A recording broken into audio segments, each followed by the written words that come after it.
નમસ્કાર, હું છું કેતલ અને આપ જોઈ રહ્યા છો CB24। અમદાવાદ સહિત ગુજરાતમાં અચાનક જ વાતાવરણમાં પલટો આવ્યો છે। છેલ્લા 24 જ કલાકની અંદર 3 થી 7 ડિગ્રી જેટલો તાપમાનમાં ઘટાડો નોંધાયો છે। ગુજરાતમાં છેલ્લા 24 કલાકમાં જાણે કાશ્મીર પહોંચી ગયા હોય તેવો અહેસાસ થઈ રહ્યો છે। ઉત્તર અને મધ્યમ ગુજરાતથી કચ્છ સૌરાષ્ટ્ર સુધી હાડ થીજાવતી ઠંડીનો અનુભવ થઈ રહ્યો છે। છેલ્લા 24 કલાકમાં મોટાભાગના વિસ્તારોમાં લઘુત્તમ તાપમાનમાં 3 થી 7 ડિગ્રી સેલ્સિયસ સુધીનો નોંધપાત્ર ઘટાડો થયો છે।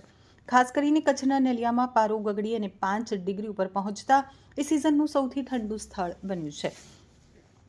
જ્યારે અમદાવાદમાં 22 તારીખે લઘુત્તમ તાપમાન 17.8 ડિગ્રી સેલ્સિયસ હતું, જે છેલ્લા 24 કલાકમાં ઘટી અને 12.5 ડિગ્રી સેલ્સિયસ થયું છે।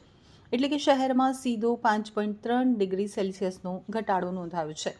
ઉત્તરમાં થયેલી હિમવર્ષા અને ફૂંકાતા ઠંડા પવનોને કારણે જનજીવન પ્રભાવિત થયું છે। લોકો ગરમ કપડાના સહારે જોવા મળી રહ્યા છે।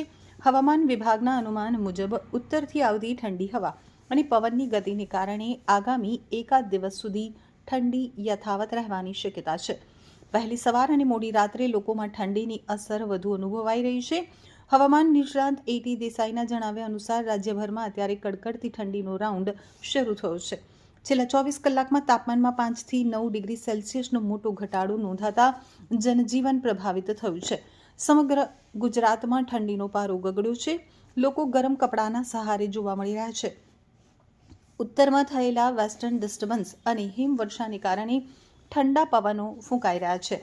હવામાં ભેજનું પ્રમાણ ઘટતા ઠંડીનું જોર વધ્યું છે।